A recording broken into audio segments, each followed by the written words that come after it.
Bonjour à tous, ravi de vous retrouver pour ce Morning Echo du mercredi 18 décembre 2019. Alors la photo du jour, eh bien c'est la consécration pour Carlos Tavares, ancien de Renault et patron actuel donc de PSA, de Peugeot Citroën DS, qui donc a signé hier la fusion avec Fiat après avoir repris le constructeur allemand Opel en 2007. Il devient un des patrons emblématiques de l'industrie automobile. Vous voyez tout ceci dans un contexte où finalement les marchés actions ont consolidé hier en Europe, alors que aux États-Unis, ça continuait plutôt la hausse.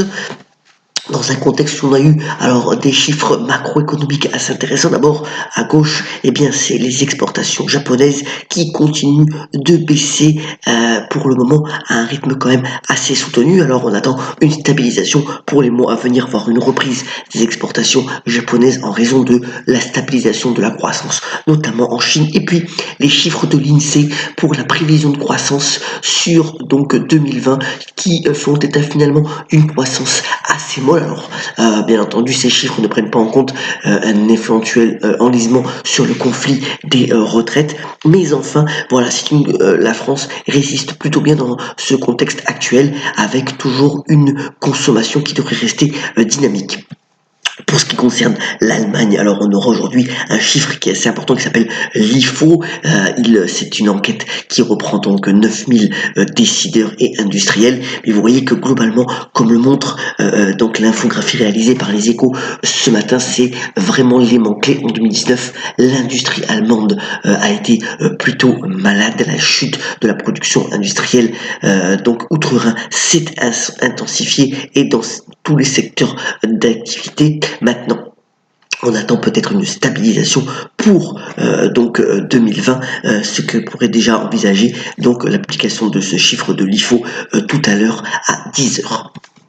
Alors, autre point aussi, eh bien, vous voyez que ceux qui font du trading à court terme, et en particulier sur le sterling, sur le pound, là c'est la courbe contre-dollar, eh bien, depuis l'élection et donc la victoire de Boris Johnson, on avait eu une forte hausse du sterling donc contre-dollar. Et puis vous voyez que hier, avec les déclarations donc du Premier ministre anglais qui a finalement menacé d'un hard Brexit, finalement une sortie de l'Union européenne beaucoup plus difficile que prévu, il a montré les crocs, et bien finalement ce sterling est revenu à son niveau de préélection. On verra, bien entendu, ça va être encore assez volatile dans les mois à venir, avec les négociations qui vont certainement avancer à partir de début 2020. Superbe article donc dans le Figaro aujourd'hui concernant donc le potentiel de la réalité donc augmentée, la réalité virtuelle et la réalité mixte. Alors c'est dû au fait d'abord que les équipements, notamment les casques et les lunettes, sont de bien meilleure qualité, notamment Apple qui devrait sortir pour la fin 2020 ou 2021 donc un casque connecté, mais aussi bien le déploiement de la 5G qui permet finalement des applications notamment dans le monde des entreprises de manière plus significative, notamment dans des usines d'automobiles. Donc il y a véritablement un engouement qui va se faire sur ces technologies, et vous voyez que finalement la France n'est pas si mal placé que ça, puisque 160 000 casques donc sont attendus en vente pour le marché français pour l'an prochain. Et dans le monde, c'est véritablement une technologie qui va monter en puissance, donc c'est à prendre en compte dans les mois à venir.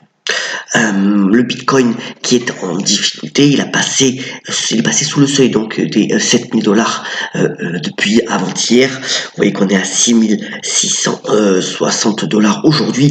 Alors les plateformes qui sont énormément de négociations donc sur la crypto-monnaie sont plus de 300 recensées dans le monde, et c'est vrai qu'avec la baisse des cours, on peut avoir des mouvements donc de rapprochement entre ces différentes plateformes, mais c'est vrai que aussi c'est depuis le problème dû à la Libra, donc la crypto-monnaie de Facebook qui ne veut pas le jour pour le moment, et bien l'intérêt pour les crypto-monnaies s'en est vu véritablement affecté, et pour le moment il y a un intérêt beaucoup moins marqué donc pour ces crypto-monnaies. On verra la suite dans les prochains mois.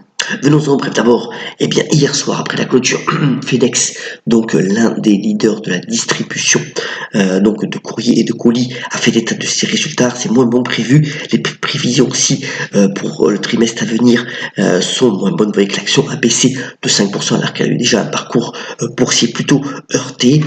Et c'est sans dû au fait que FedEx doit adapter ses coûts aux exigences du consommateur par rapport à l'e-commerce. C'est pas évident. Aussi, Amazon a-t-il suspendu certaines de ses contrats avec certains de ses contrats avec FedEx, ce qui a pesé aussi bien entendu sur l'activité de la boîte américaine. De son côté, Walmart va tester, donc Walmart c'est le leader de la distribution, c'est le Carrefour donc américain, mais il intervient aussi bien entendu en Europe et en Chine.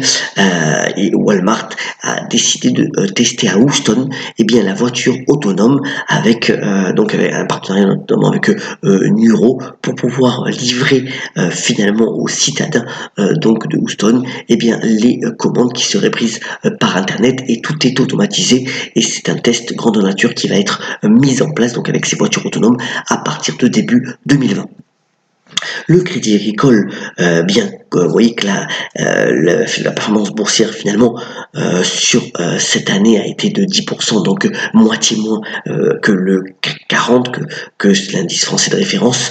Bien le Crédit Agricole déprécie pour 600 millions d'euros sa filiale LCL qui avait été reprise en 2003. Alors c'est essentiellement dû aux taux d'intérêt bas qui permettent moins de marge d'intérêt pour l'ancienne Crédit Lyonnais, et voilà que donc le Crédit Agricole préfère passer une dépréciation d'actifs. Alors c'est une banque, le Crédit Agricole, qui se paye pas trop cher, avec toujours un rendement sur dividende de 5%, mais dans le contexte actuel où les banques sont un peu délaissées, bien c'est un investissement plutôt moyen long terme, toujours dans ce secteur d'activité. Bien la Société Générale a fait état de la recherche d'un éventuel successeur pour Frédéric Oudéa, c'est le patron d'une banque qui est restée le plus longtemps en Europe. Il a encore 3 ans de mandat, mais son successeur pourrait être nommé soit en interne, soit en externe, avant bien entendu l'échéance de ce mandat.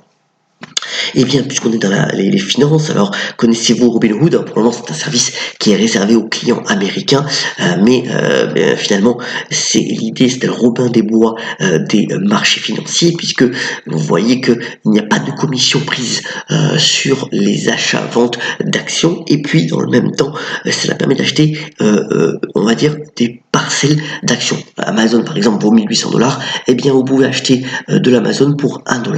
Alors, on verra si ce service sera bien entendu aussi copié, ou si Robinhood viendra en Europe et en particulier en France pour s'attaquer finalement aux petits actionnaires individuels. Alors c'est mercredi, alors 2 films bien entendu, la déferlante Star Wars, le 9e opus, qui a été encensé apparemment par la critique, 2h22 de bonheur pour les fans et pour ceux qui aiment le grand spectacle, avec notamment une bataille finale de 30 minutes, et vraiment un bon opus donc de ce dernier Star Wars. Et puis la comédie de Valérie Donzelli, Notre-Dame. Alors là, ça a été tourné bien entendu avant l'incendie de la cathédrale, mais voilà, c'est une comédie loufoque qui part d'un quiproquo dans lequel bien finalement une zone un parc de jeux pourrait être construit sur le parvis de Notre-Dame. Alors c'est toute l'histoire de la vie parisienne, avec énormément de dialogues hilarants qui se reflètent dans ce film, qui lui aussi a été vraiment salué comme par la critique comme le coup de cœur de cette fin d'année, et bien entendu en référence à la cathédrale de Paris et à la suite malheureusement que celle-ci a connue. Terminons ce morning en vous souhaitant une excellente journée par cette superbe citation de Rému que je ne lasse pas de vous relayer année après année. Si on ne peut pas tricher aux cartes avec ses amis, ce n'est plus la peine de jouer aux cartes. Très bonne journée, on se retrouve demain pour un nouveau Morning Echo, et soyons solidaires comme d'habitude et on la pêche. À demain, très bonne journée à tous.